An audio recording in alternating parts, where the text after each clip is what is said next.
OLE, the utopian world of online education. Every day is a chance to learn. Means when you are getting a day, you are getting a life to live.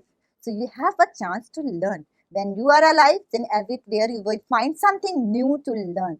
So we all are here to learn about history. So with this note, we are going to start French Revolution, and we have nearly coming to the end of this revolution. And it was really at that time very important revolution. Is still inspiring today. So we are going to start this one with a new topic, and let's see what will be. What was the abolition of slavery? Actually, abolition of slavery is it is not only for France, but this word slavery was abolished, and it would be throughout the world. So it was a really an important landmark in the history of France. Not only in France, later on it was introduced to other part of the country also. So we all are going to know what was the exact situation at that time in France. Abolition or the abolitionist movement was the movement to end slavery. In Western Europe and the Americas, abolitionism was a historic movement that sought to end the Atlantic slave trade and liberate the enslaved people. तो ये abolition जो क्या word है, what is the exact meaning regarding the slavery, we are going to learn. ये specially था Europe में, western Europe में और अमेरिका में. बेसिकली ये बहुत ही ज़्यादा पॉपुलर था उस टाइम, क्योंकि स्लेव जो वहाँ पे एक ट्रेड चल रहा था एट दैट टाइम. जब हम रेवोल्यूशन की बात कर रहे हैं उसी टाइम की बात है, और ये अटलांटिक स्लेव ट्रेड के नाम से जाना जाता था. और ये क्या चीज़ था एग्जैक्टली, कैसे चेन थी इसकी, इसमें कैसे इन्वॉल्वमेंट था, किन किन लोगों का था, कौन कौन लोग पार्टिसिपेट करते थे और कौन सफर कर रहे थे उस टाइम से. Basically we are going to know all these things. Why was slavery abolished in France? France में आखिर ये जो एबोल्यूशन हुआ है स्लेवरी का, वो क्यों हुआ है, क्या रीजन थे इसके. In 1787, the Society for Effecting the Abolition of the Slave Trade was formed in London.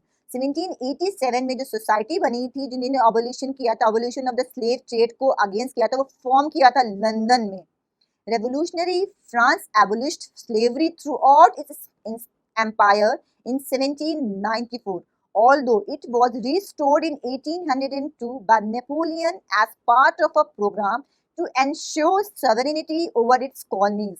तो जो अबोलिश किया गया था स्लेवरी स्टेट को, वो 1794 में थ्रू आउट द जितने भी जो यूरोपियन कंट्रीज में इसमें कर दिया गया था 1794 में. बट इसको फिर से रिस्टोर किया था नेपोलियन. जब नेपोलियन के हाथ में आ गई थी फ्रांस की government, rule as a ruler हो गए थे, तो 1802 में इन्होंने इसको फिर से रिस्टोर कर दिया था. उन्होंने क्यों किया था, क्योंकि उनको अपनी कॉलोनीज के लिए स्लेव सिस्टम चाहिए ही था. The abolition of slavery, one of the most revolutionary social reform of the Jacobin regime, was the abolition of slavery in the French colonies. तो ये आवाज उठाई गई थी कि हाँ abolition of slavery होनी चाहिए. वो कहाँ से आवाज उठाई थी, जैकोबिन क्लब ने, जिसने आवाज उठाई थी. जो फ्रेंच रेवोल्यूशन में बहुत ही ज्यादा एक्टिवली पार्टिसिपेट करे थे, उन्हीं ने सबसे पहले ये आवाज उठाई थी कि जो स्लेव सिस्टम है उसको एबोलिश करना चाहिए, उसको रिमूव करना चाहिए थी अपनी सोसाइटी से. The colonies in the Caribbean, Martinique, Guadeloupe, and San Domingo were important suppliers of commodities such as tobacco, indigo, sugar, and coffee. ये जो कॉलोनीज थे कैरिबियन के, Martinique, Guadeloupe and San Domingo, these are the ports, और वो बहुत ही important suppliers थे इनके tobacco, indigo and sugar and coffee के. इसकी वजह से इनमें क्या हुआ था, but the reluctance of the Europeans to go and work in distant and unfamiliar lands meant a shortage of labour on the plantation. But जो यूरोपियंस थे वो इतनी दूर जगहों पे जाकर के काम नहीं कर सकते थे. वो जाकर के वहां पे उनके हाथ में प्लांटेशन ओनर जरूर थे वो लोग, बट वहां पे जो वर्कर थे वो अब वहां जाकर इतनी दूर जगहों पे जाकर के, अनफैमिलियर जगह दूर थी, वहां पे जाके काम नहीं कर सकते थे. So this was meant by a triangular slave trade between Europe, Africa and the America's. तो क्या हुआ, अफ्रीका, यूरोप की जो ओनर्स थे, प्लांटेशन ओनर्स थे, उन्होंने अपने जो प्लांटेशन जो लगा रहा था वो वहां पे स्लेव लेके जा रहे थे. कहाँ से, अफ्रीका से लेके जा रहे थे. कहाँ से, अफ्रीका से लेके जा रहे थे, और वो जाकर के स्लेव वहां पे जाके as a labour, as a worker काम कर रहे थे. तो एक ट्रायंगुलर एक ट्रायंगुलर बन गया था कि हाँ इनके अमेरिका है, यूरोप है और अफ्रीका है, ये तीनों आपस में मिलकर के काम कर रहे थे। ओनर थे, वर्कर थे और एक प्लांटेशन का जगह थी। एक ट्रायंगुलर शेप बन गया था। The slave trade began in the 17th century. और ये कब स्टार्ट हुआ था? 17th सेंचुरी से ही स्टार्ट था। French merchants sailed from the ports of Bordeaux or Nantes to the African coast. There they bought slaves from their local ship chains. तो जो फ्रेंच मर्चेंट्स थे वो सेल करते थे पोर्ट से, अफ्रीकन पोर्ट से, और वहां से स्लेव लेकर के आते थे। जो middle class, upper middle class था, वो अपना क्या करता था उस टाइम पे, 17th सेंचुरी की बात कर रहे हैं, वो पोर्ट से अफ्रीकन जो स्लेव थे उनको ट्रेड करते थे, उनको ले करके आते थे। Branded and shackled, the slaves were packed tightly into ships for the 3-month-long voyage across the Atlantic to the Caribbean. तो आप देख सकते हैं कि अफ्रीका से आपके फ्रांस पूरा पूरा कवर कर रहा है, ये अफ्रीका का कॉन्टिनेंट है और फ्रांस यूरोप तक पूरा कवर कर रहा है। उनको पूरा 3 मंथ की वॉयज से उनको पूरा टाइटली शिप में टाइट रहते हैं। If you have seen the movies, आपने देखा होगा, मूवी में मूवी में ये चीज बहुत क्लियर दिखती थी कि अगर हम पहले के टाइम पे अगर देखें मूवीज तो उसमें ये क्लियर था कि जो जो स्लेव थे उनको कैसे एक जगह से दूसरी जगह ट्रांसपोर्ट किया जाता था। उनको एक शिप में पैक कर दिया जाता था और उनको थ्रू द शिप, यानी कि जो वाटर वेज था उसके थ्रू ही उनको मैक्सिमम, यही सबसे ज्यादा इजी वे था ट्रांसपोर्टेशन का, slave from one place to another place, उनको एक जगह से दूसरी जगह भेजा जाता था। तो it was not a really humanistic form of behaviour कि आप ऐसे किसी को स्लेव हैं तो आप उनके साथ ऐसा बिहेव करें। There they were sold to plantation owners, और वहाँ पे फ्रांस में आकर क्या कहते हैं, यूरोपियन कंट्रीज में आकर के वो उनको सोल्ड कर दिया जाता था। वहाँ पे उनको उनको जो प्लांटेशन जो ओनर्स थे, जिनके जो प्लांटेशन कर रहे थे वो कॉलोनीज के, वो लोग उनको खरीद लेते थे। The exploitation of slave labour made it possible to meet the growing demand in European markets for sugar, coffee and indigo. जो एक्सप्लॉयटेशन था ये ह्यूमन का एज अ स्लेव, वो क्या था, वो किस लिए होता कि जो वहाँ पे जो यूरोपियन कंट्रीज थी वहाँ पे इन सब चीज़ों की डिमांड बढ़ती जा रही थी, शुगर की, कॉफ़ी की, इंडिगो की, इन सब चीज़ों की डिमांड बढ़ती जा रही थी। तो जैसे जैसे डिमांड बढ़ रही थी उनको प्लांटेशन के लिए और वर्कर चाहिए थे, तो वो कहाँ से वो स्लेवी लेकर के आते थे। उनके प्राइस में भी, क्योंकि उनको चार्जेस वेजेस तो दिए नहीं जाते, जो स्लेव रहते थे उनके वेजेस बहुत ज़्यादा नहीं होते, तो बस उनको खाने पीने का सामान दिया जाता था और उनसे जितना मैक्सिमम निकाल लिया जाता था वो उस टाइम निकाल लेते थे। पोर्ट सिटीज लाइक बोर्डो and नॉन्ट owned their economic prosperity to the flourishing slave trade. Throughout the 18th century, there was little criticism of slavery in France. तो जो पोर्ट सिटीज बोर्डो एंड नॉन्ट हैं, ये जो इनकी इकोनॉमिक स्ट्रक्चर जो बहुत ही फ्लरिश हो गए, बहुत ही प्रॉस्पेरस हो गए because of this one slave trade, क्योंकि यही पोर्ट सिटीज से यहीं पे आए थे, लेके आते तो यहीं पे जो ओनर्स होते थे प्लांटेशंस के वो लेते थे। तो ये बहुत ही ज्यादा, ये जो प्लेसेस थे, जो पोर्ट सिटीज थे, वो बहुत ज्यादा फ्लरिश हो गए इकोनॉमिकल वे से। और ये सब कब तक चलता रहा? थ्रू आउट 18th सेंचुरी तक की। बहुत क्रिटिसिज्म हुआ फ्रांस में कि नहीं ये चीज नहीं होनी चाहिए, ट्रेड सिस्टम जो स्लेव ट्रेड है वो नहीं होना चाहिए, इसको हटा देना चाहिए। बट वो लेवल बहुत हाई नहीं था। क्यों? क्योंकि इसमें जो मिडिल क्लास था, उसके हाई जो प्रॉस्परस लोग थे वो इन्वॉल्व थे। The National Assembly held long debates about whether the rights of man should be extended to all French subjects, including those in the colonies. But it did not pass any laws, fearing opposition from businessmen whose incomes depended on the slave trade. It was finally the convention which, in 1794, legislated to free all slaves in the French overseas possessions. तो जो national assembly थी, उन्होंने debate तो बहुत ज़्यादा किए कि हाँ ये चीज़ सही नहीं है, स्लेव ट्रेड को बंद करना चाहिए और ये ह्यूमन राइट्स के अगेंस्ट है। बातें सिर्फ होती रही मगर कोई भी प्रॉपर स्टेप नहीं उठाए गए। क्यों नहीं उठाए गए? क्योंकि उस टाइम जो उसमें इन्वॉल्व थे इस ट्रेडिंग में, वो बिजनेस क्लास, और उसे एक अच्छी इनकम हो रही थी, वो अपना स्टेटस बढ़ा रहे थे, तो वो बहुत ज्यादा बोल नहीं रहे थे क्योंकि उससे उसका इफेक्ट पड़ेगा किससे? बिजनेस क्लास से पड़ेगा। बट एट लास्ट इन 1794 जब कन्वेंशन बना, तब उसमें लेजिस्लेटिव में थ्रू बहुत ही क्लियर कट किया गया कि नहीं, अब जितने भी स्लेव्स हैं वो फ्री किए जाएंगे और फ्रांस में जितना भी पोजीशन चल रहा है, जो ओवरसीज जो आ रहे हैं स्लेव और उनको ओनर्स, प्लांटेशन ओनर्स को दिया जा रहा है, ये सब कंप्लीटली बैन होगा। इसके बैन के लिए कब बात की गई? 1794 में जब कन्वेंशन बना है तब। This however turned out to be a short term measure 10 years later. Napoleon reintroduced slavery. और ये जो स्पैन था कि हाँ स्लेव सिस्टम को, जो स्लेव ट्रेड है उसको बैन किया जाए फ्रांस में, ये बहुत ही शॉर्ट स्पैन का था, सिर्फ ओनली फॉर 10 ईयर्स। क्योंकि उसके बाद जब नेपोलियन बोनापार्टे आए एज अ रूलर, तो उन्होंने भी ये रीइंट्रोड्यूस किया कि नहीं स्लेव सिस्टम चाहिए, क्योंकि उनको भी अपनी जो पार थी वो कॉलोनीज में बढ़ानी थी। कॉलोनीज में कैसे बढ़ेगी, उनको अपनी पार, क्योंकि वहां पे उनको स्लेव चाहिए चाहिए कॉलोनीज में, हर जगह उनको काम करने के लिए लोग चाहिए, वर्कर चाहिए। और this was the best mean कि ऐसे ही सबसे आसान तरीका था कि स्लेव को सोल्ड किया, लेकर के आए, सोल्ड किया और उनको कम कीमतों पे लेकर के उनसे काम करवा रहे हैं। This was the best way. Plantation owners understood their freedom as including the right to enslave African Negroes in pursuit of their economic interests. Slavery was finally abolished in French colonies in 1848.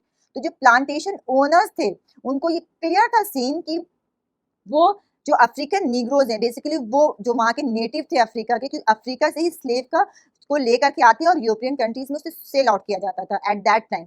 तो ये एक trend चल रहा था। तो जो owners थे उनको पता था कि ये अफ्रीकन, क्योंकि उनकी इकोनॉमिक कंडीशंस बहुत ही बुरी थी, बहुत ही पुअर थी, उनको इजिली लेके आ सकते हैं और आराम से उनसे काम, क्योंकि वो फिजिकली बहुत स्ट्रांग होते थे, उनसे वर्क जितना भी करवा लो कर सकते थे। तो उनके लिए बहुत ही उनके बिजनेस के पॉइंट ऑफ व्यू से ये बहुत ही उनके लिए पॉजिटिव थिंग था। एंड वो करते चले आए, काफी दिनों तक चला, ये चीज बहुत ही लॉन्ग लास्टिंग था। बट एंड हुआ कब, फ्रेंच कॉलोनी में फाइनली हुआ है 1848 में। इसका जो फ्रेंच जो स्लेवरी जो एबोलिश्ड हुई है फ्रांस में, वो 1848 में फाइनली हुआ कि नहीं अब ये सिस्टम नहीं होना at all. And that was all about the abolition of the slavery in France. अब हम देखते हैं कि जो रेवोल्यूशन हुए थे फ्रांस में, क्योंकि this is the end of the French revolution, तो हम एक बार पूरा देख लें कि रेवोल्यूशन में कौन क्या सी लाइफ थी, रेवोल्यूशन कैसे हुआ था, क्या हुआ था उस टाइम पे, कैसे हमारी उस टाइम की जो लाइफ थी फ्रांस की वो कैसे अफेक्ट हुई थी। We all are going to go through. Last है, एंड में देखते हैं कि हुआ क्या था। Can politics change the clothes people wear, the language they speak or the books they read? जितनी भी पॉलिटिकल जो चेंजेस आए थे रेवोल्यूशन के टाइम में, तो उससे क्या ऐसा हुआ था कि वहाँ की जो लैंग्वेज थी वो चेंज हो गई थी, या जो लोगों ने पहनना, जो कपड़े जो पहन रहे थे वो उसमें कोई चेंजेस आए थे, या जो स्पीचेस दे रहे थे, जो बुक्स थे उसमें भी चेंजेस आए थे। क्या हुआ था एक्चुअली कि वहाँ के जो जो जो सोशल स्ट्रक्चर था, जो सिंपल जो लाइफ होती इंसान की, उसमें क्या चेंजेस आए थे। The years following 1789 in France saw many such changes in the lives of men, women, and children. The revolutionary governments took it upon themselves to pass laws that would translate the ideals of liberty and equality into everyday practice. तो जो revolution start हुआ था 1789 से start हुआ था, और वो France में बहुत सारे चेंजेस हुए। क्या क्या हुए हमने सब चीज पढ़ा बहुत डिटेल में। और जो रेवोल्यूशनरी जो गवर्नमेंट आई थी उसने भी जो लॉस बनाए हैं कि हाँ हमारे जो मेन हैं, जो विमेन हैं और जो चिल्ड्रन हैं, उनके हाथ में कौन कौन सी लिबर्टी मिलनी चाहिए, वो सब भी बहुत क्लियरली स्टेट किया कि हाँ ये चीज, ये फ्रीडम मिलना चाहिए, लिबर्टी लिबर्टी मिलनी चाहिए, राइट्स मिलने चाहिए यहाँ के being a citizen of France. One important law that came into effect soon after the storming of Versailles in the summer of 1789 was the abolition of censorship. क्योंकि जब ये एबोल्यूशन स्टार्ट हुआ था, हमने पढ़ा था कि मॉर्निंग का टाइम था, जो बैसिले का हम फ्लैशबैक में जाएं, फ्रेंच रेवोल्यूशन हमने जब स्टार्ट किया था तब हमने ये बताया था कि 1789 में मॉर्निंग में ही बैसिले पे स्टॉर्मिंग हुई थी। क्योंकि अगर थोड़ी सी बातें हम बता दें यहाँ पे कि जो वहाँ की जो लुई 16 थे, जो वहाँ के रूलर थे, मोनार्कशिप थी उस टाइम पे जब रेवोल्यूशन हुआ था फ्रांस में, तो उन्हीं ने एक उनके अपने ट्रूप्स को ऑर्डर दे दिया कि हाँ जाइए आप फ्रांस में जाकर के मार्च करने के लिए। तो वहाँ की जो पब्लिक थी उन्होंने सोचा कि लग रहा है कि जो रूलर ने हमारे अगेंस्ट खड़े, हमें अगेंस्ट कर दिया, और उन पे ऐसा एक रूमर फैल गया था कि उन्होंने जो किंग ने उन्होंने ओपन आर्म कर दिया है, कह दिया मिलिट्री को कि आप ओपनली आप आर्म फायर कर सकते हैं, किसी को भी मार सकते हैं। But it was the rumour. But वही टाइम था जब जो है रेवोल्यूशन स्टार्ट हुआ था। It was the beginning of the revolution. इसी टाइम से फ्रेंच रेवोल्यूशन स्टार्ट हुआ था। तो जो सबसे जो इम्पोर्टेंट बात आई है फ्रेंच रेवोल्यूशन में, वो क्या था, एबोल्यूशन ऑफ सेंसरशिप। अब ये सेंसरशिप होता क्या है, इसका एबोल्यूशन क्यों हुआ और कैसे हुआ। In the old regime, all written material and cultural activities, books, newspapers, plays, could be published or performed only after they had been approved by the censors of the king. तो जो old regime में जो जितना भी written material होता था, और जो भी कल्चरल एक्टिविटी जो सोसाइटी में होती थी, चाहे वो बुक्स हो, कोई न्यूज़पेपर हो, क्योंकि जो उसका सोशल मीडिया था, प्रेस था, वो सिर्फ न्यूज़पेपर के थ्रू ही होता था। जैसे आजकल है, आजकल तो बहुत ही एडवांस हो चुका था, but at that time newspapers के थ्रू ही न्यूज़ स्प्रेड होती थी थ्रू आउट द कंट्री या बाहर जाती थी। और प्लेस जो कुछ भी होता था, जो रिफ्लेक्ट करता था कि उस टाइम सोसाइटी में क्या हो रहा है, उस पर एक सेंसर लगा था। सेंसर लगा था मतलब वहाँ पे अगर कुछ भी पब्लिश्ड हो रहा है, कोई भी डॉक्यूमेंट अगर कुछ आ रहा है, कुछ भी रिटन फॉर्म में आ रहा है, तो उसको निकालने से पहले कोई भी बुक पब्लिश हो रही, कोई भी प्ले लिया जा रहा है, या कोई भी न्यूज़पेपर में कोई भी हेडिंग या कोई टाइटल इन्वॉल्व किया जा रहा है, तो उसके लिए परमिशन लेना पड़ता था वहाँ के किंग से कि हाँ ये पब्लिश्ड हो या ना हो। अगर वो परमिशन देते थे तभी वो पब्लिश्ड होता था, अगर वो मना कर देते थे तो वो नहीं होता था। तो ये लिबर्टी नहीं थी, इट इज कॉल्ड सेंसरशिप। यानी कि पाबंदी थी उस टाइम पे कि आप फ्रीली अपनी बात नहीं कह सकते हैं। वहाँ के जो किंग थे उनका होल्ड था उस चीज पे कि उनकी परमिशन के बिना आप वो चीज अलाउ नहीं कर सकते, आप वो प्रिंट आउट नहीं कर सकते, ना बुक में, ना न्यूज़पेपर में, ना प्ले के थ्रू। वो चीज पब्लिकली नहीं आ सकती है, and this is called censorship. Now, the Declaration of the Rights of Man and Citizen proclaimed freedom of speech and expression to be a natural right. But जब declaration हो गया कि इक्वल राइट होंगे, कि हाँ हमें अपने अधिकार दिए गए कि हम अपना जो भी बात कहना चाहते हैं, right to say, right to speak, right to अपने आप को एक्सप्रेस कर सकते हैं, वो सब चीजें जब आ गई कि एज अ सिटीजन, आप कंट्री के सिटीजन है, तो आपको राइट है कि आप जो कहना चाहते हैं वो अपनी बात एक्सप्रेस कर सकते हैं, तब ये चीज क्लियर हुई। Newspapers, pamphlets, books, and printed pictures flooded the towns of France from where they traveled rapidly into the countryside. They all described and discussed the events and changes taking place in France. जब ये censorship हट गया कि हाँ free है, जो आप कहना चाहते हैं वो प्रिंट कर सकते हैं without taking the permission from the king. Clear हो गया। तो फिर उस वक्त जो न्यूज़पेपर में सब बातें आने लगी कि फ्रांस में रेवोल्यूशन कैसे हो रहा है, क्या हो रहा है, और जो बुक्स वहां पे थे, प्रिंटेड पिक्चर्स थी, वो सब चीजें प्रिंट आउट होने लगी। क्या हुआ, डॉक्यूमेंट फॉर्म में, रिटन फॉर्म में आने लगा, through the newspaper, through the pamphlet, through the books, सब चीज प्रिंटेड आने लगी। और वो सिर्फ फ्रांस में नहीं रही, कंट्री साइड में, थ्रू कंट्री साइड में जो आसपास के जो एरिया थे फ्रांस के, उसमें भी सब चीजें स्प्रेड होने लगी कि हाँ एक जगह, क्योंकि उस टाइम पे बहुत ही ज्यादा कम्युनिकेशन इतना इजी नहीं था कि आप जो बात यहाँ कह रहे हैं फौरन के फौरन बात फैल, जैसे आजकल है, आजकल तो फौरन अभी कुछ बात आप कर ही रहे हैं दूसरी जगह, साथ में ही वो चीज आपकी टेलीकास्ट हो जाएगी, वो चीज दिख जाएगी। उस टाइम ये सब चीजें पॉसिबल ही नहीं थी, कम्युनिकेशन इतना इजी नहीं था। तो वो चीज जब तक कि स्प्रेड ना हो, अगर एक डॉक्यूमेंट फॉर्म में था, रिटन फॉर्म में, तब वो धीरे धीरे करके आसपास के एरिया को कवर करता कि हाँ यहाँ पे ये चीजें हो रही हैं, ये चीजें इस टाइम पे स्टेप्स या एक्टिविटीज हो रही हैं, वो सब पॉसिबल था थ्रू द न्यूज़पेपर। ये सब चीजें बहुत ही इंपॉर्टेंट पार्ट कर रही थी उस टाइम रेवोल्यूशन के टाइम पे, या फ्रेंच के जो रेवोल्यूशन टाइम था पूरा, उसमें बहुत इंपॉर्टेंट पार्ट अप्लाई किया था उन सब चीजों ने। They all described and discussed the events and changes taking place in France. कि जितने भी चेंजेस आए हैं वो सब डिटेल में, अब हर एक इंसान को फ्रांस के चाहे किसी भी कोने में हो, उसको ये पता था कि फ्रांस में क्या हो रहा है, वो अपडेटेड हो रहा था। क्यों? क्योंकि अब सेंसरशिप हट गई थी और उनको आज़ादी मिल गई थी कि हम जो चाह रहे हैं, जो लिखना चाह रहे हैं एग्जैक्टली, वो अपनी बात कह सकते हैं और स्प्रेड कर सकते हैं through out the country. Freedom of the press also meant that opposing views of events could be expressed. Each side sought to convince the others of its position through the medium of print.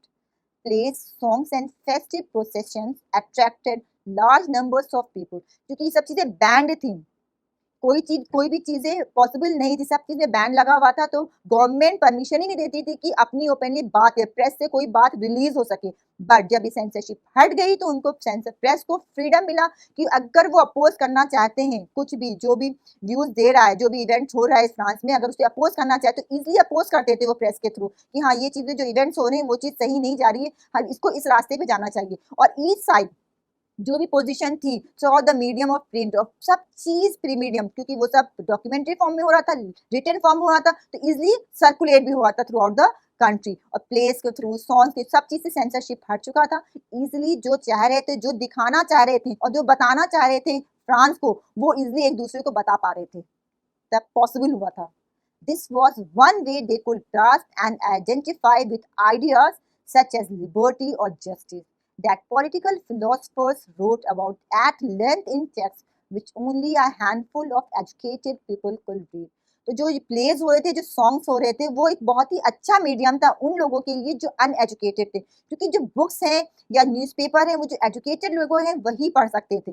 But ऐसा हमने देखा है कि हम देख चुके हैं पहले भी कि फ्रांस में एजुकेशन बहुत ही लिमिटेड थी, वहाँ पे एजुकेशन सिर्फ नोबल क्लास को ही मिल रही थी। तो एजुकेशन के हिसाब से जब पढ़ना ही नहीं आता तो बुक्स में क्या लिखा है, न्यूज़पेपर में क्या लिखा है, पॉसिबल ही नहीं है, पता ही नहीं चलेगा, सर्कुलेट भी हो गया। तो जो प्लेस थे और जो कैरेक्टर्स अपने खेल वो करे जा रहे थे, जो भी कल्चरल जो एक्टिविटीज़ की जा रही थी, उसके के थ्रू ये बताया जाता था कि हाँ, ये एक्टिविटीज़ जो फ्रांस में हो रही हैं वो सर्कुलेट हो रही थी, कंट्री फ्रांस में भी और कंट्री साइड में भी, कि ये चीज़ें। तो जो इलिटरेट पीपल थे, जो जिनके पास एजुकेशन नहीं थी, उनको भी एग्जैक्टली पता चल जा रहा था कि हाँ, ये क्या क्या हो रहा है, बुक्स में लिखा है, ये चीज़ लोग पढ़ के सुना रहे थे तब पता चल रहा था, अदरवाइज फाइनली अपनी आंखों से देख रहे थे कि हाँ, ये चीज़ें हो रही हैं फ्रांस में।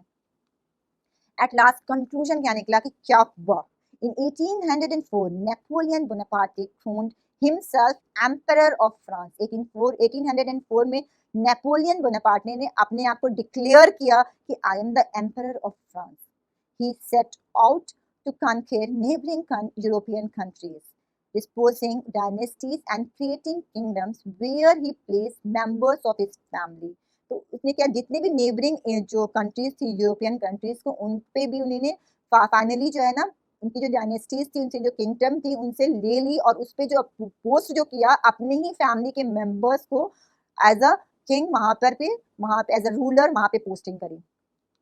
Napoleon saw his role as a moderniser of Europe. और उसने ऐसा कहा कि क्योंकि नेपोलियन के टाइम पे भी जो लिबर्टी, फ्रीडम थी, वो सब चीज़ें बहुत ही सेम थी, जो रेवोल्यूशन के टाइम पे निकल के आई थी कि हाँ, इक्वल राइट्स होने चाहिए, फ्रीडम होना चाहिए, लिबर्टी, ये चीज़ आगे भी कंटिन्यू रही नेपोलियन के टाइम पे भी. He introduced many laws such as the protection of private property and a uniform system of weights and measures provided by the decimal system. और जो नेपोलियन ने बहुत सारे ऐसे लॉज बनाए जो आज भी एप्लीकेबल हैं, जैसे प्रोटेक्शन ऑफ प्राइवेट प्रॉपर्टी. अगर आपकी प्राइवेट प्रॉपर्टी है तो वो आपकी है, you are the owner of that one. और यूनिफॉर्म सिस्टम बनाया कि जो वेटेज देते हैं और जो मेजर्स करते हैं किसी भी चीज का, उसका एक यूनिफॉर्म सिस्टम है throughout it will be it was based on decimal system. और आज भी वो चीज एप्लीकेबल है.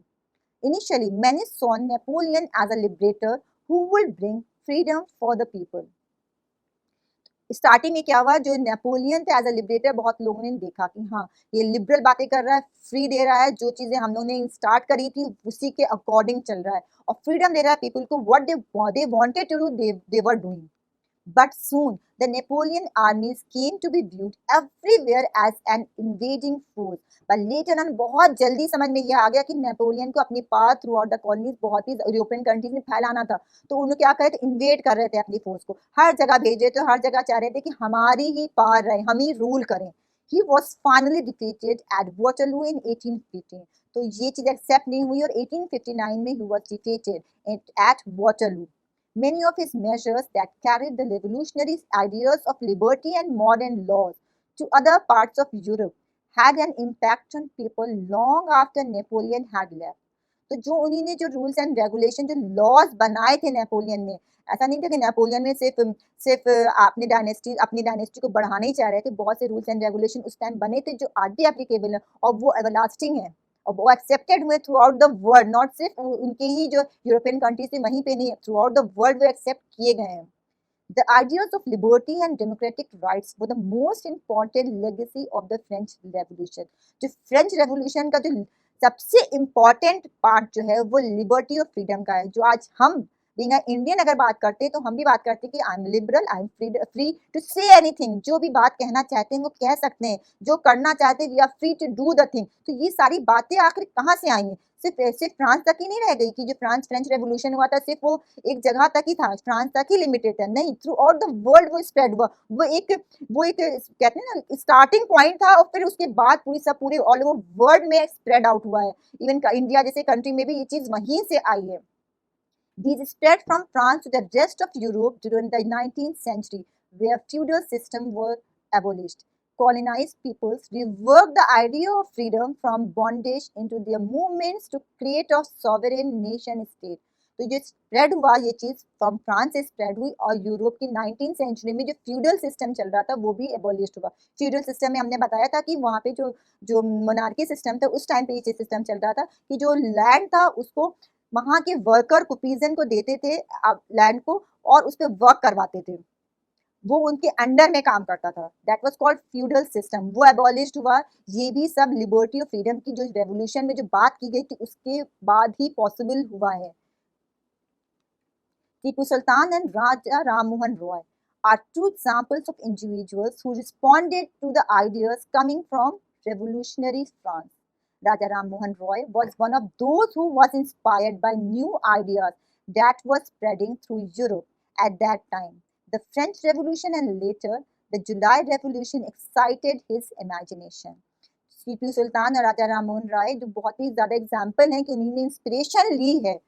ऐसे तो बहुत से लोगों ने इंस्पिरेशन ली। हम अपने जब रेवोल्यूशन इंडिया का देखेंगे उसमें भी आपको काफ़ी नाम सुनने को मिलेंगे कि हम कितना इम्पैक्ट पड़ा है फ्रेंच रेवोल्यूशन का। But these two names are there, बहुत ही हाईलाइटेड हैं कि इन्होंने अलग बहुत ही ज़्यादा अपना जो जो जो एक्टिविटीज़ की, जो जो जो मूवमेंट्स की, उसमें इन सब चीज़ों को दिखाया कि हाँ इंस्पिरेशन मिली थी कि इक्वल राइट्स, एक फ्रीडम, ये सब बातें उस टाइम के मूवमेंट, इंडियन मूवमेंट्स में भी देखने को मिल रही थी। He could think and talk of nothing else when he heard of the July Revolution in France in 1832. In 1830 में फ्रांस में जो जुलाई का रेवोल्यूशन हुआ था, राजा राम मोहन रॉय की बात करें तो उन्होंने बहुत ही ज़्यादा उससे इंस्पिरेशन लिया और उसको on his way to England at Cape Town he insisted on visiting frigates warship flying the revolutionary tricolor flag through he had been temporarily named by an incident. इतनी ज़्यादा इनको इंस्पिरेशन मिली थी राजा राम मोहन राय को कि उन्होंने लेटर ऑन उन्होंने यहाँ पर भी काफ़ी मूवमेंट्स इंडिया में चलाए जो कि एक लैंडमार्क है in the history of Indian revolution. That's why कि हमने जो फ्रेंच रेवोल्यूशन है वो बहुत ही ज़्यादा इंपॉर्टेंट था। उसने बहुत से लोगों को थ्रू बहुत सी कंट्रीज़ को इंस्पायर किया कि हाँ फ्रीडम, लिबर्टी, ये सब बातें हमें फ्रेंच रेवोल्यूशन से ही मिली हैं। So that these all things were there, we have taken gone through कि हाँ क्या क्या हुआ था, कैसे हुआ था, कौन सी इंस्पिरेशन मिली हमको और कैसे हम ये जो एक्टिविटीज़ हुई थी जो रेवोल्यूशन के टाइम पे वो थ्रू आउट द वर्ल्ड उसने क्या इम्पैक्ट डाला, ये सब चीज़ें हमने देखी। Thank you for this class, have a good day.